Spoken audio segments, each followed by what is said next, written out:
Hello and welcome to Time with Pastor Otabil, our interactive discussion program that brings the power of Scripture to bear on the biggest issues of our lives. My name is Albert Okran, welcoming you on behalf of Dr. and Mrs. Otabil. So we began this very interesting journey talking about relationships, and there is so much more we want to explore. And leading the discussion today is my joy to welcome, as always, Pastor Mensa Otabil. Doc, good to see you. Good to see you too, and in your mask. There is so much about relationships people want to learn, and I'm excited about the response to the discussions. Thank you. Let me welcome my colleagues, Pastor Kuja Mwasari. Pastor Kuja, good to see you. Good to see you too. And Pastor Priscilla Nananket. Pastor Priscilla? Thank you so much. You are cruising. I am. Doc, let's focus a bit on premarital relationships today. And from the scriptures, it would look like Abraham, Isaac meticulously got involved in the selection of partners for their sons or their children. What is the role of parents today in the selection process for the children, the wives or spouses of their children? Well, until recently, marriage was not a personal choice. In almost all cultures, it was arranged by families. And that has been so till very, very recently in the last century, that the notion that individuals should make their own choice gained root. Because traditionally, throughout human history, marriage was seen as the joining of families together. And sometimes it was for political reasons, sometimes for economic reasons. But families got involved to contract marriages on behalf of their children. In recent times, we've moved more and more to the parties themselves, the children or the parties of the marriage, making the decision. Which is better is up for debate, whether it should be families deciding for the children or children deciding for themselves. But the reality we have now is that more and more the people who want to marry make the choice themselves. Parents then can offer some guidance, some advice, but beyond that, it seems our world is at a point where those who are going to marry make the decision. Doc, you are a parent and a grandparent, so obviously very experienced. By virtue of how high you stand, your elevation gives you a further perspective than the person about to start. How do we deal with the tensions that often arise between the individual choice of the young people and the experience or the guidance of the parents, especially when they clash? From a personal point of view, I've never had any problems with that. We raised our children to be responsible, to make good choices, and guided them on how to make good choices right from when they were young. And of course, when they tell us or they told us this is the person we wanted to marry, we grilled them with all the questions, just to be sure that they knew what they were doing and had considered all the options available to them. But the choice is always theirs, and we respect their choices and the people they choose to live their lives with. So I think, families are very different. There are families where the parents more or less get very directly involved in the choices of their children, even to adulthood, and feel very, very responsible for their children, even when the children have grown and have to be responsible for themselves. I can understand, because a parent mostly has better hindsight and can see danger where children don't see danger, and as a result feel that because of what they see, their perspective should become the predominant one. Many times it becomes very conflicting with the children. I think in the end, we just have to trust that our children are good enough to make their own decisions, and that we support them and stand with them and pray with them and encourage them that those decisions turn out right. Doc, what would be your counsel to somebody who loves, you've met somebody you love, and your parents say no, and they are not budging? What would be your counsel to somebody facing that kind of situation about how to this would require individual counseling. I wouldn't want to make a public statement on it because the factors may be very different in each case. But it takes a lot of counseling, and I think children should not easily dismiss their parents' point of view and their decisions. They've gone through this journey before, and even if they have failed, they have learned a lot from their failure. And so their views should not be lightly thrown away. But I also think parents should also trust the decisions of their children and not try to overrule everything that they come up with. At the end, it's going to be mutual respect from parents and children to resolve what outstanding issues may remain. I love the mutual respect. Pastor Priscilla? Doc, sometimes an individual may have a number of prospective or potential suitors. And there are different tensions that arise as a result of this. How should a person manage these different friendships before deciding on one? Generally speaking, I mean, when people are at the friendship stage of their lives, they have a lot of friends. And that will not be a committed relationship. Once a commitment comes, you can't have many. And a commitment comes when somebody says, I want to go out with you, and you say, yes, I want to go out with you. At that time, the two of you are beginning to take each other seriously. And you cannot be very liberal with that decision and have the same relationship with about 3 different people. But when there's no commitment and you're just normal men and women who are minding your own business, if you're a man, you have a lot of female friends. If you're a female, you have a lot of men friends. And you look through them, you pray about them, you consider them. And at that stage, because there's no commitment, character traits come through very easily. You know people for who they are. Most of the people you know very well, you knew them when you were very young, probably when you were in school together, in secondary school or university, because your behavior was unfiltered. What you saw was what you got. So at that stage, you can make the best decision as to who is best suited for you. But once you settle, then you have to be committed and nurture that relationship to see whether there is hope for a marriage in it. Doc, on the flip side, there may not be many suitors, but there may be a particular person who's been with you for a long time, implying everything, but saying nothing. How do you handle that? That is from a woman's point of view. From a woman's point of view. So generally, people have different decision-making processes. And from a man's point of view, nobody likes to be shamed. And so you don't want to take it upon yourself to assume that the lady is going to be positive about your overtures. So some men want to be extremely careful and very, very sure that if they make the move, they won't be rebuffed. And that will keep them hedging for a very long time, even when the woman thinks she's giving all the indication that she's in this together. But because of dignity and personal dignity and self-respect, it's not easy for you to tell a woman you love her and for her to say, nope. I mean, that can ruin your self-esteem for a while. And so people take their time to do this. And I think when a relationship grows to a point where it is indicating clearly, it's easier for both parties to accept the reality that this relationship can become a marriageable one. Sometimes people make the indication too early and get rebuffed.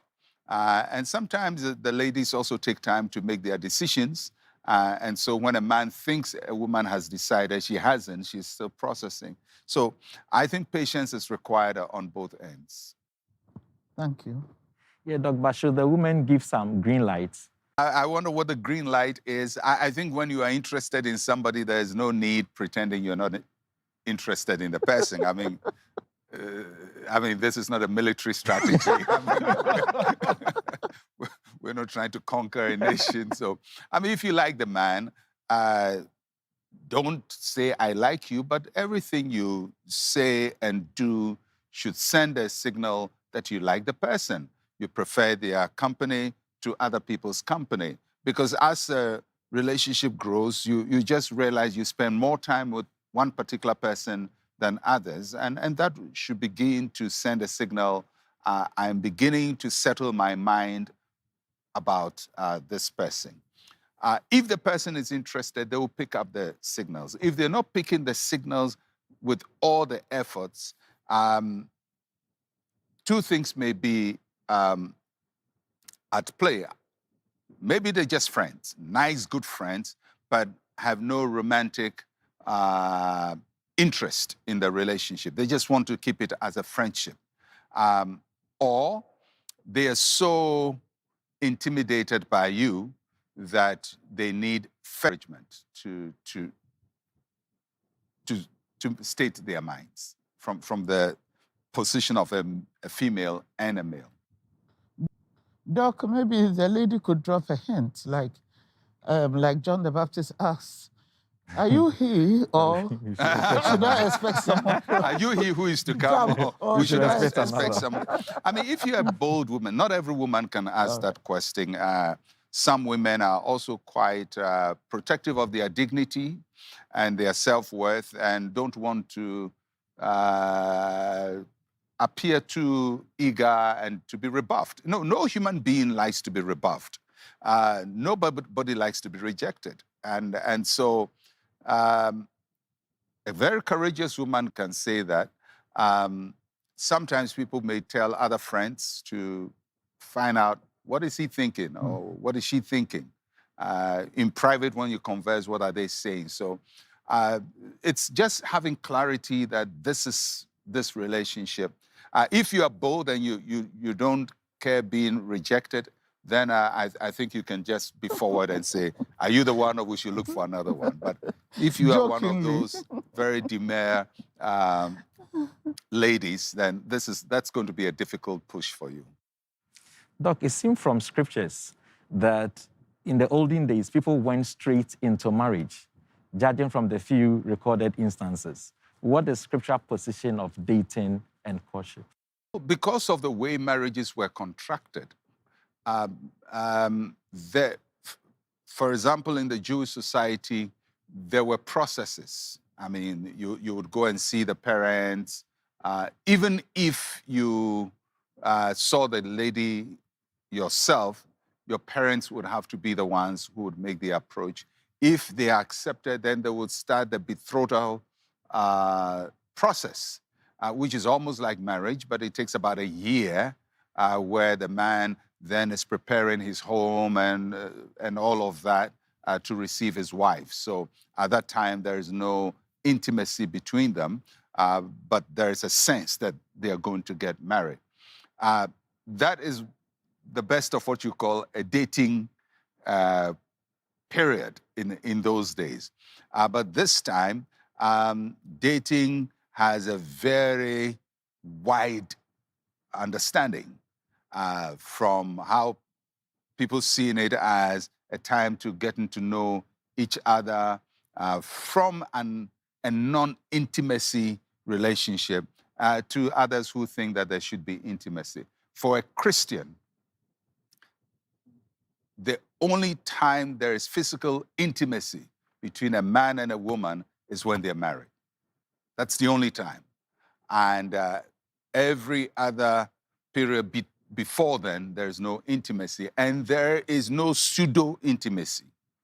That means you cannot have other forms of intimacy and say, well, we didn't have sexual intercourse, so that is fine. No, you have to build the relationship as a non-sexual relationship until the marriage bed is sanctified. Doc, could there be a good marriage without dating and courtship? Throughout human history, that is how it's been. I mean, it's just in recent times that human culture is accommodating cohabitation and all of that. But throughout human history, in almost all cultures, marriage was the only time when there was sexual intercourse.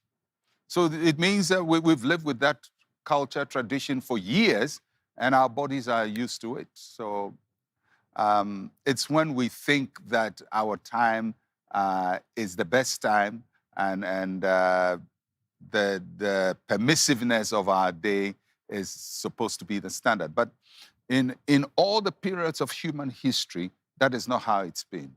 People waited to marriage to have intimacy. So yes, yeah, marriages work. And if you look at it, even not too long ago, I know personally from my own family history that my grandparents married, literally not knowing each other. My parents married through introduction. I don't think there was much of a courtship. I didn't go through their way. But what I'm saying is marriages worked, for years without all the connotations of dating as we understand it now. This is Time with Pastor Otabil. Interesting discussion about relationships with a focus on premarital relationships. We'll go for a brief break. When we come back, let's ask that very big question that is on the minds of many of you. Don't go away, please.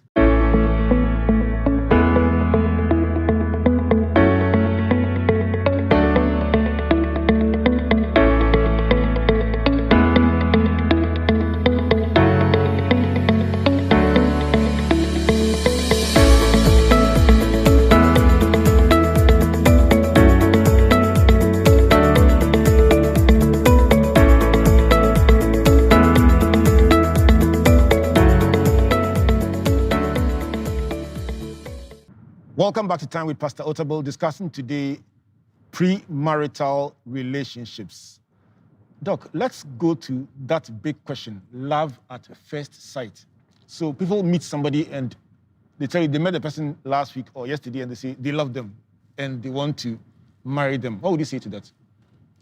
It's possible to meet somebody and be very certain that this is the person you want to live the rest of your life with. And it could come from different centers of your life. It could be a spiritual recognition where you might have spent time praying and thinking through whom you want to marry and being spiritually sensitive to it. So you may meet somebody and instantly have a spiritual knowing that this is the person. It may not be a physical attraction, it's just a spiritual knowing that this is the person. So that's one way it can happen. It could also be that you are so clear about certain qualities in your mind that have always informed whom you want to be your partner. And then you meet somebody and they exhibit that. And it could just be that they exhibited it unknowingly, but instantly you just knew this is it. So you had a precondition and it's met by the other person. Many times it will be mutual. And that's where people call it love at first sight, where both of you meet for the first time and you just get to know that. Some people call it chemistry. You have a chemistry about it. I think it is not necessarily chemistry or chemical in that sense, but it is because in your mind, you've already settled the ideals you're looking for. And then you meet somebody who had also settled the ideals, and by some arrangement, what you both expect in each other is about the same, and the criteria is met.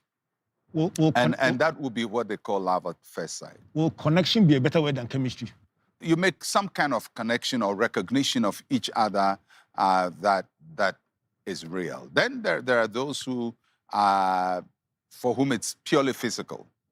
And then it may then be that they are in a physical state at a certain point where they meet somebody and it works.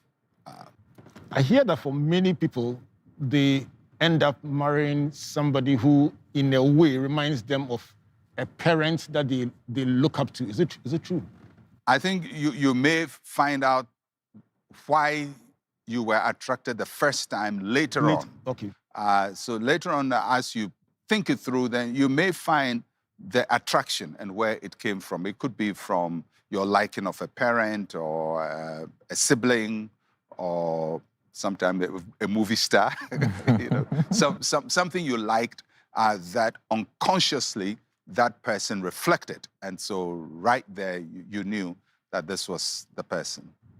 I like that. Doc, a lot of emphasis is placed on personality types and compatibility. How much weight should two people who agree to work together place on their personalities? My point of view is that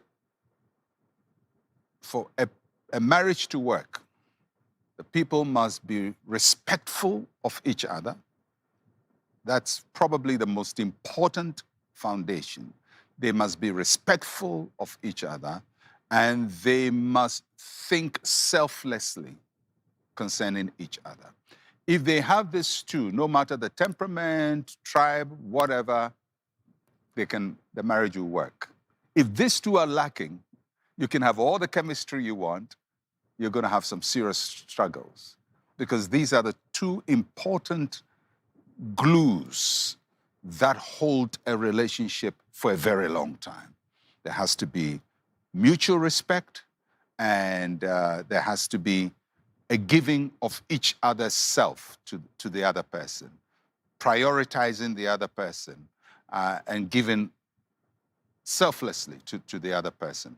I think so many things can be worked through if the fundamentals are right. And I wouldn't want somebody to say, I'm not going to marry this person because our temperaments are too different.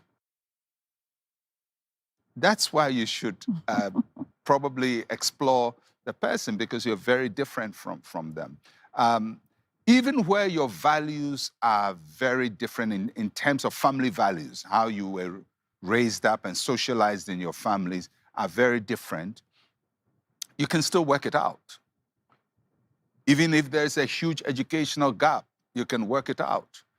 There's a huge social gap. One is very rich, the other is very poor. It can still be worked out if they respect each other and are willing to give of themselves to each other. They can work out whatever is there. So I wouldn't really place too much emphasis on temperament. It's important. Sometimes you need to do the temperamental assessments to know who you are, not so that you decide whom you should marry, but so you understand your partner a little better and know how to relate better with them. Mutual respect is the key. It's the foundation. It's the most important. And I think that is why in the time past, marriages worked, even though there was no dating, there was no courtship, and there was no chemistry and love at first sight. Most times you met the person you're going to marry, and then you married. But there was respect. Respect for each other. The husbands respected, or the men respected their women. They call it chivalry. And men were trained to respect women and to take care of them and give them the chair when they have to sit down and open the door for them and speak to them nicely and gently and kindly. And women were taught the same about men. So the whole culture of respect is what kept those marriages. Unfortunately, the culture of respect has been lost. Now, could you say that the loss of that is having an effect on marital longevity these days? I think it's the most critical factor for marital failures this time. The lack of respect for each other. Men don't respect women. Women don't respect men. Most men see the women only from a sexual point of view. and sexual satisfaction. The women probably also see that way. And there's no respect for the person, and there's no courtesy towards the person, no kindness towards the person, no gentleness towards the person, no valuing of the person. And if you don't do that, marriage is not going to work. It's not going to work. You may be temperamentally aligned, but you're going to have difficulty because marriage is built on respect, mutual respect, and very deep respect that is reflected in our actions one towards the other. Beautiful. Doc, so after respect and selflessness, can love take a third place in terms of priorities? Yeah, respect is a form of love. Selflessness is a form of love. Love has different forms. But I pick respect because it's a form of love that deals with the value of a human being. The center of a person, human dignity. Because, everything physical can be lost. But when you have real respect, you can stay with a marriage and a person over a very long time. So, so yes, it's a form of love. Selflessness is a form of love. Attraction is a form of love too. But I think that form is not as valuable as we think it is. The respect and selflessness are the most important. Doc, would you recommend full disclosure and openness of one's past at the teething stage of a relationship? It's a very, very dicey situation because different people handle things differently. But it comes to my fundamental, if you respect each other, then you can respect their story. You don't dishonor their story, and you don't honor their history. Everybody has history. Everybody has been somewhere before. People have dramatic history. Others have less dramatic history, but everybody has some history. And the people we are married to are not the first people we related to. And some people's history can be very painful.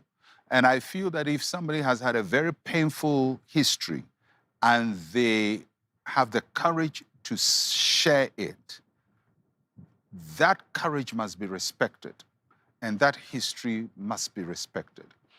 Where there is no respect, the history will be abused and it will be dishonored.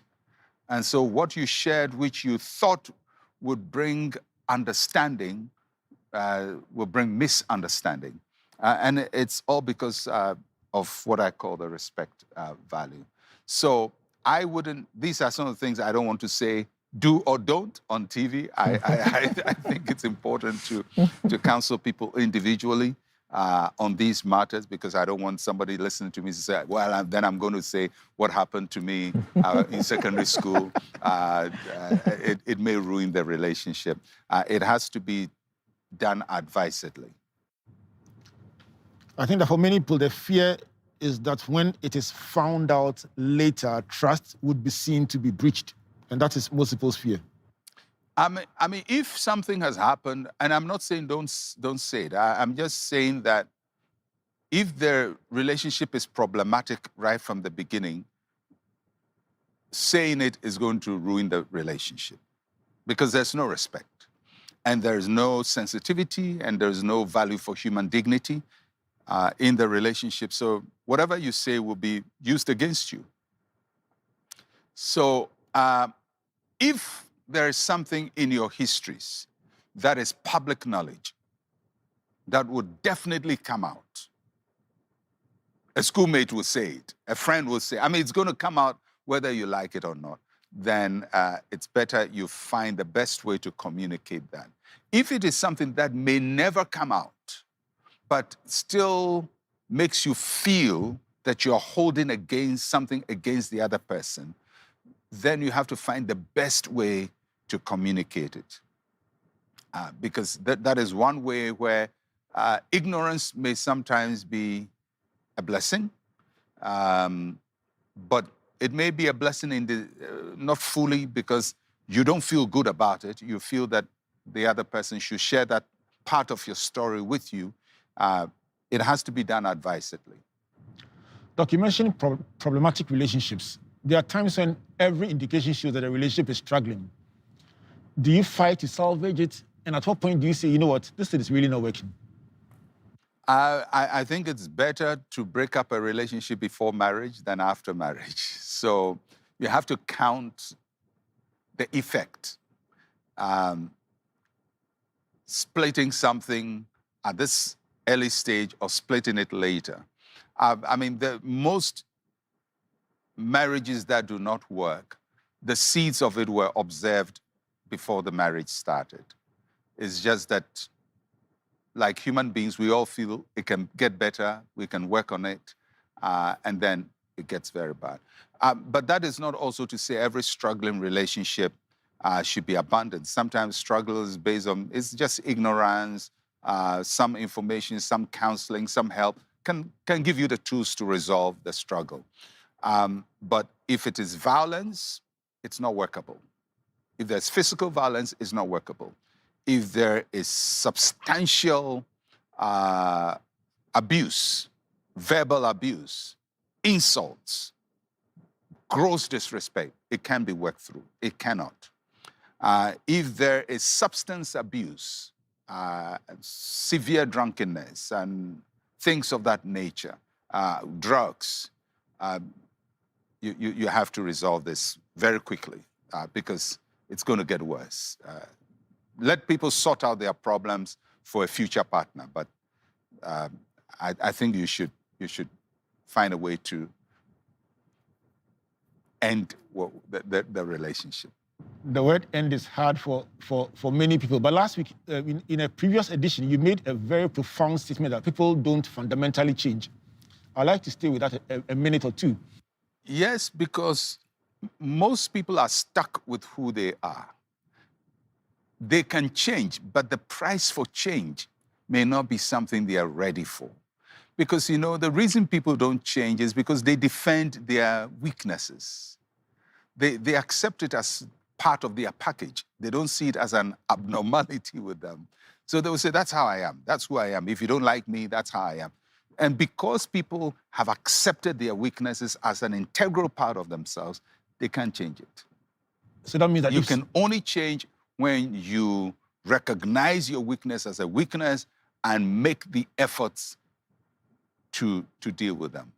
So fundamentally, if there's something that is repeatedly happening in courtship and you see it and it's not dealt with, don't enter marriage hoping that by some miracle it will change. Or marriage actually may exaggerate the problem. It may make it worse because of the component of familiarity that comes with marriage, because you stay with a person and you become used to the person. And if you didn't resolve the problem before marriage, it's going to be difficult to resolve it within marriage. It's a bit of false hope in that regard. Yes, I think we're all hopeful that people will change and things will get better. And they do get better with proper guidance and counseling. But some issues are not counselable. Violence is not open to counseling. If a man hits you before you marry, it's not a counseling issue. And the selfishness?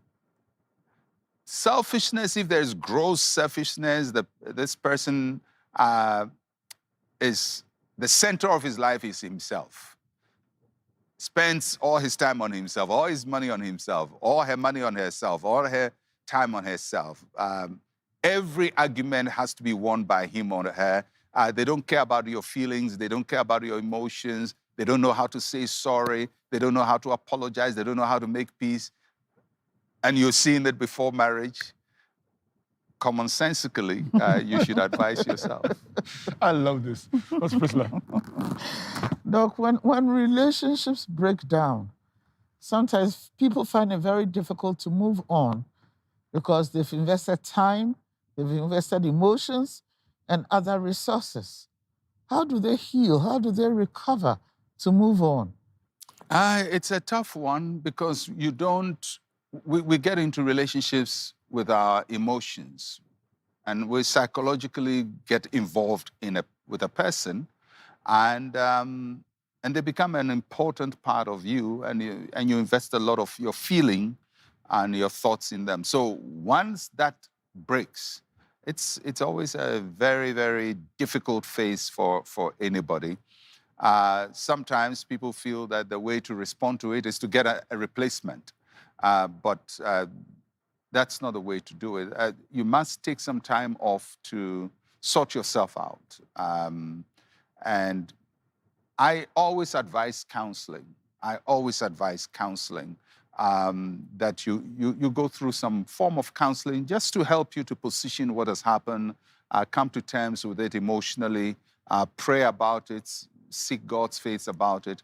And at a certain time, maybe 3 months, 6 months down the line, a year down the line, depending on the severity of it, you'll find yourself feeling well emotionally to commit to another person without being suspicious of that other person unnecessarily. So how long does it take? Nobody knows. It depends on the severity of your feeling and what you're going through. You know, Doc, these days people are really investing, paying school fees, paying rent, buying clothes. So they are really hit hard. Yes, I think people invest too much into relationships, and I feel that's the wisdom also of the Bible, that says that there has to be a separation before you come together. You must live your individual lives. I mean, if you feel like helping somebody, it has to be very token help, because if you overcommit, then even when the thing is not working, because of the extent of commitment, you may push it. And then 6 months after the marriage, they want out, you know. Everybody who's 6 months after marriage wants out saw the problem way before the marriage, but because they had overcommitted. And sometimes they are overcommitted sexually, sometimes they are overcommitted emotionally, financially. They just feel they have to go ahead. And then 6 months later, they don't want to go at it again. This is Time with Pastor Otabil. Beautiful answers to the questions and more questions arising. When we come back, we'll explore some very thorny issues that we talk about, but we don't have answers to. Please don't go away.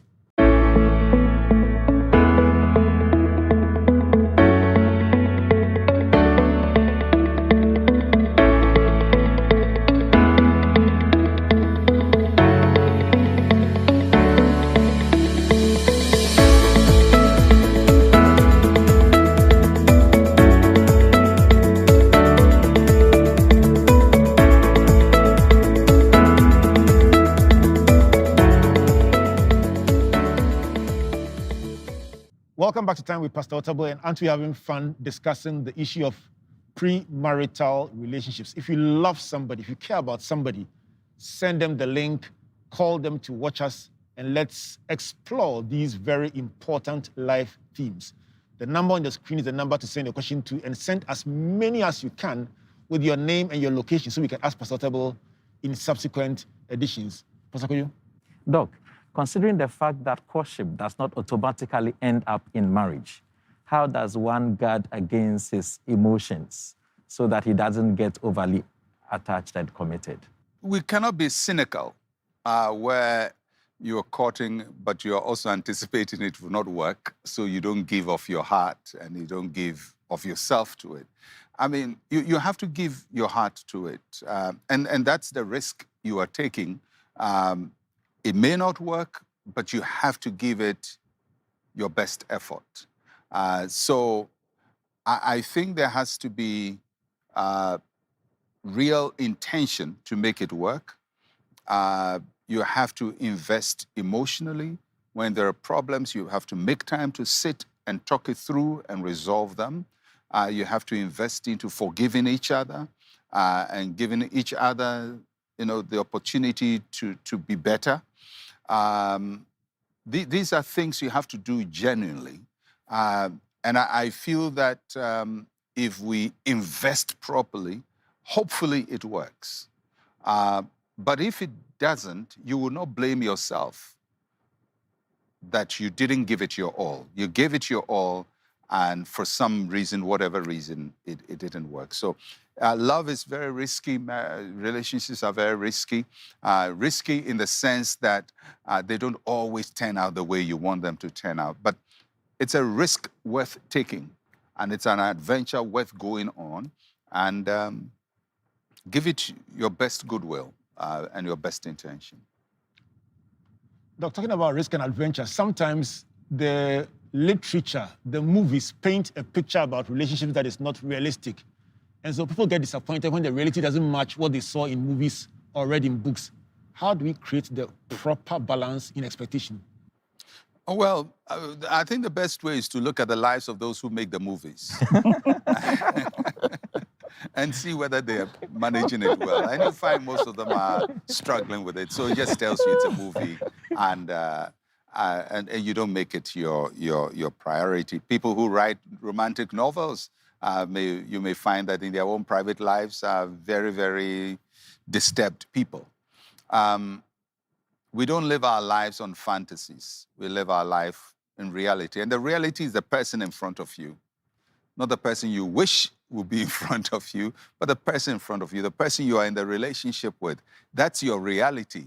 And don't hope that he or she would be somebody else. They are who they are, and you have to respect them for who they are. Learning to respect people is an effort.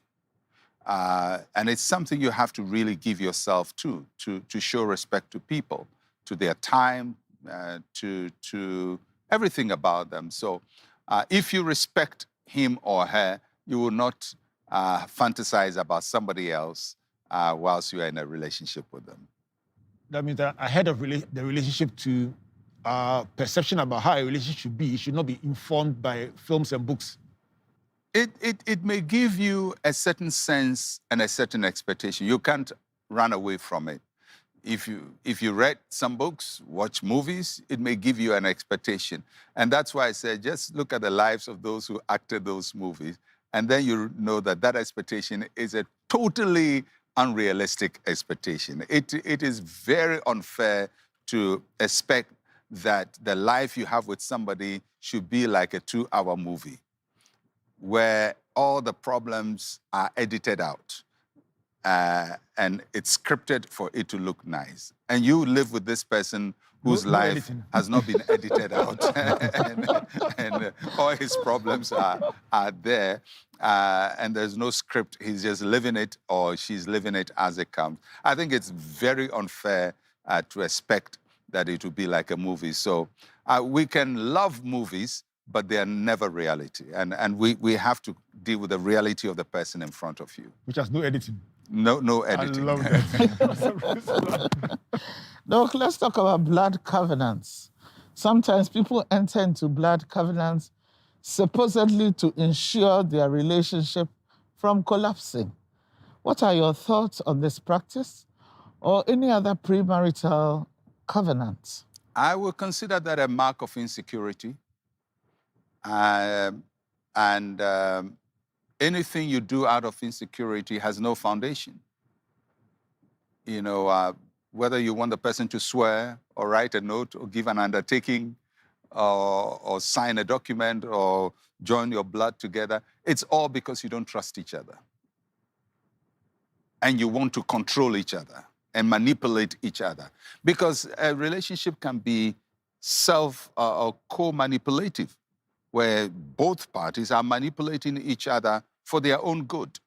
And that's not what love is. That's not what respect is.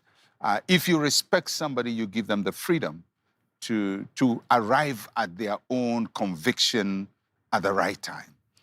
And that's what respect is. You don't coerce them. You don't force them. So I don't see that as Christianity. Jesus said our yes should be yes and our no should be no. No, I swear this, I swear on my mother's grave, I swear on whatever, or let's go to the cemetery and make this incantation or promise at the cemetery, or let's join our blood together. Let your yes be yes and your no be no. I love you as I love you. I don't love you as I don't love you. anything more than that, Jesus says, is a sin. So all of those are wrong from a Christian point of view. So does it have a spiritual implication? You know, sometimes it's said that it's demonic. They have a certain attachment, they realize they can't go on, they want to break up, but they can't because there's that covenant. It could be because, you know, there is no spiritual vacuum. So when you create spiritual symbolism, some spiritual entity must occupy it. You know, because you've created a spiritual space, some entity will occupy it. It's not going to be Jehovah God and His Holy Spirit. So some other spiritual entity will occupy because you've created a spiritual atmosphere. And that entity that occupies the spiritual entity will manipulate the relationship. But it's definitely not going to be God because He doesn't occupy that. Doc, will you put prenuptial contracts in that same bracket of insecurity? Those who sign prenuptial. Prenuptial, okay. I don't think it's a necessity. But normally it's for people who are very, very rich and feel that they are not trusting of the relationship they're going through. And some people have accepted divorce as a normal occurrence in marriage. And so people see marriage as a short-term contract. We're going to have fun for 12 years, and afterwards you go. And by the way, when you're going, don't take my money, don't take my property with me. So they sign that. But in a genuine Christian, God-centered, Christ-centered relationship, that's not how we go about it. But Doc, could all of this be born out of the overcommitment that you mentioned earlier? Yes, I think it's all insecurity.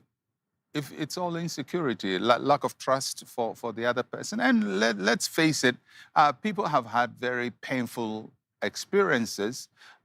Some have lost everything through marriage or the dissolution of a marriage. And some have suffered very grievously and want to hedge against that. Or they've seen somebody suffer and want to hedge against it. I'm not in their shoes, and I'm not going to judge them for what they do. But what I can say is that from my understanding and from a Christian point of view, I don't see the place of it from my point of view. Okay. Doc, there's a growing numbers of long-distance relationships. Sometimes the parties involved live and work in different countries, and it even travels in the marriage. How feasible is long-distance relationship? Long-distance courtship can work. If you take the biblical account of Abraham sending his servant Eliezer to go and look for a wife for Isaac, that's a long-distance relationship. He went, procured the woman, and there was a long distance. So that's a kind of a long distance. I think if the relationship is long distance, but it will end with the two being together, I wouldn't be too worried about it. That means the long distance could be that maybe somebody's in school in another country, but by the time you want to marry, they would have finished their course and come back and they will be married. Or somebody is resident in another country, but when you marry, they would migrate to that country. If that's the idea, then I think a long-distance courtship could work. The only thing is that there may be things you don't see about each other, and which you will see later when you are constantly in physical contact. That may make you probably wish that you had known each other physically. But beyond that, I think it has a possibility it could work. What if it travels in the marriage? Maybe they courted long distance for like 5 If it years. is just the first couple of years in the marriage whilst you're trying to resolve the problem, I think it can work. But when there's no attempt to resolve it and you want it to be the status quo, it will create problems for the marriage.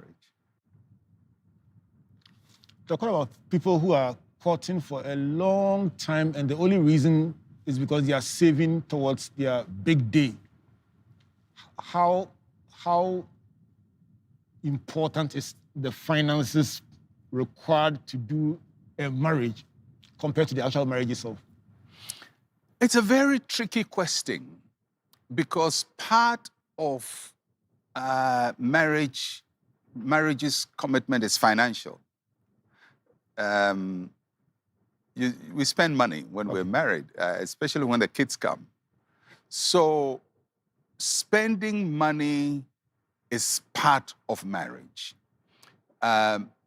So the whole process of a couple saying, we're going to have a wedding, it costs us so much, and this is how we're going to resolve the marriage, and this is how we're going to manage the planning.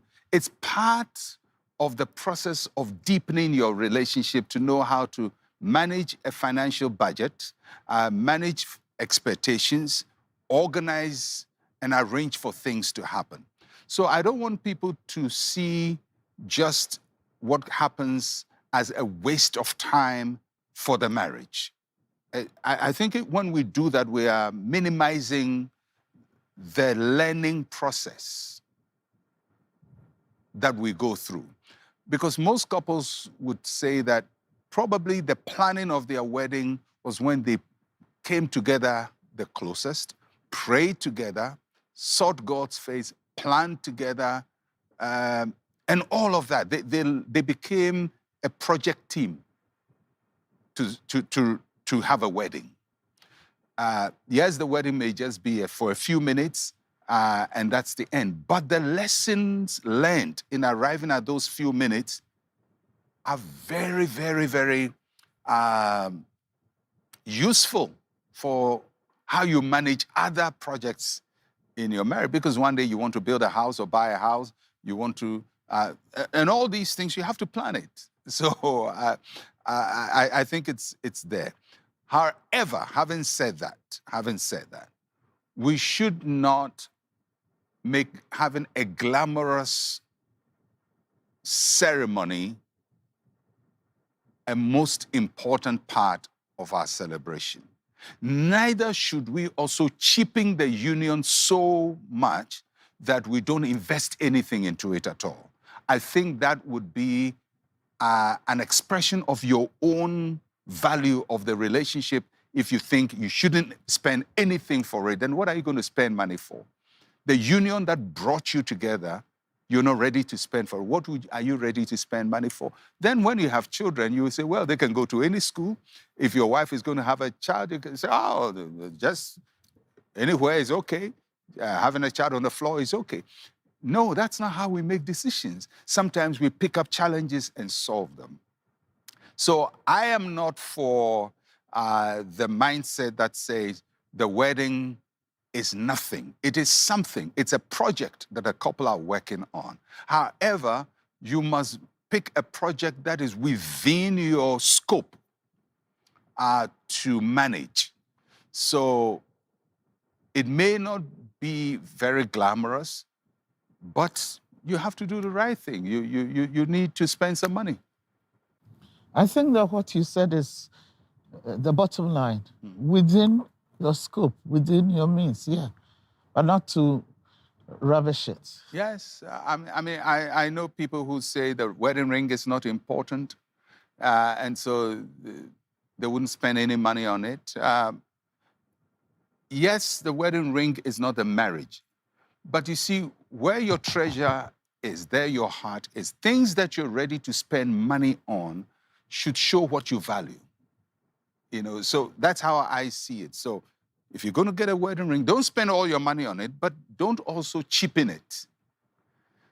And things like that. So when it comes to wedding preparation, look at what is within your means, and make it look good for the two of you.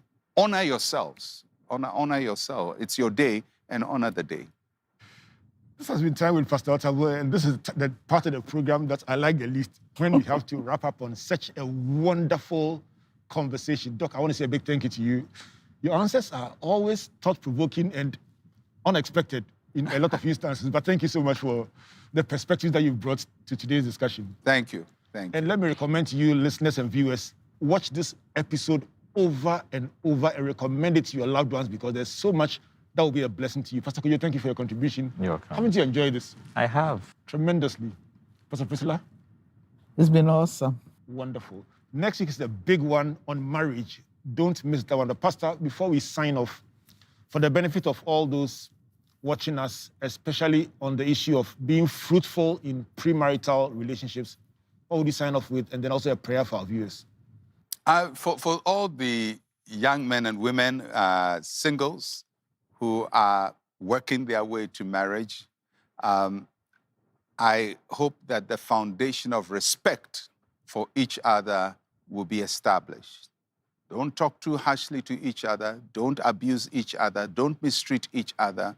Be patient, listen, take time, value their time, and let them be important to you. And don't do anything to your partner that diminishes them in your own sight.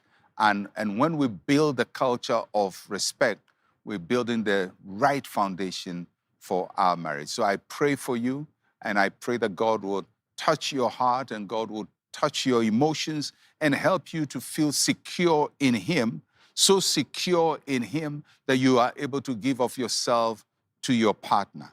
And may the Lord help you to build the right foundations in your marriage. And when you marry, may God give you a marriage that is heaven on earth. Amen. And may the Lord cause your days on earth to be full of joy, full of happiness, full of significance. In Jesus' name, amen.